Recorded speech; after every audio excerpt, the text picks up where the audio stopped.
Hello जीनियसों, स्वागत है मेरे चैनल यूपीएससी एजुकेशन ग्रुप पर। बच्चों, आज मैं आपके सामने एक महत्वपूर्ण उत्प्रेक्षा अलंकार का उदाहरण लेके आई हूँ। ये वेरी इंपॉर्टेंट उदाहरण है। इसका अर्थ बताऊंगी मैं आपको। इस उदाहरण का अर्थ क्या है।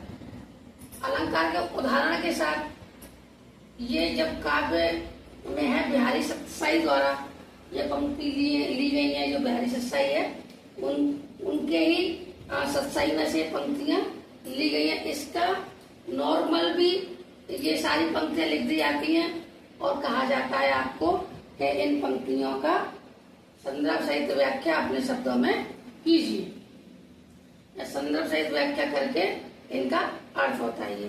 तो बच्चों, ये दो तरह से इम्पोर्टेंट आपके लिए होगा। एक तो उत्प्रेक्षा अलंकार का वेरी वेरी इम्पोर्टेंट उदाहरण है ये। अक्सर आप इस उदाहरण को भी लिख दोगे तो भी आपको पूरे नंबर मिल जाएंगे। दूसरा, जब संदर्भ सहित व्याख्या करने के लिए आती है तो भी ये उदाहरण आता है आपका। Very very most very very important उदाहरण है। मोस्ट वेरी इम्पोर्टेंट, ठीक है। मोस्ट वेरी इम्पोर्टेंट उदाहरण आप इसको या उत्प्रेक्षा अलंकार में लिख लीजिए या संदर्भ सहित इसकी व्याख्या कर लीजिए। संदर्भ सहित व्याख्या करने में आपको ये बिहारी सत्साई द्वारा रचित है। इन पंक्तियों में बिहारी जी ने श्री कृष्ण के सामने शरीर का वर्णन किया है। देखिए, जैसे आप बिहारी सत्साई में अगर इसका संदर्भ सहित व्याख्या करेंगे तो प्रस्तुत पंक्तियां हमारे हिंदी के काव्य से बिहारी सत्साई से अवतरित है। इसमें बिहारी जी ने श्री कृष्ण के सामने शरीर का वर्णन किया। आप इस तरह लिख सकते हो, इसका अर्थ आपको ये लिखना पड़ेगा।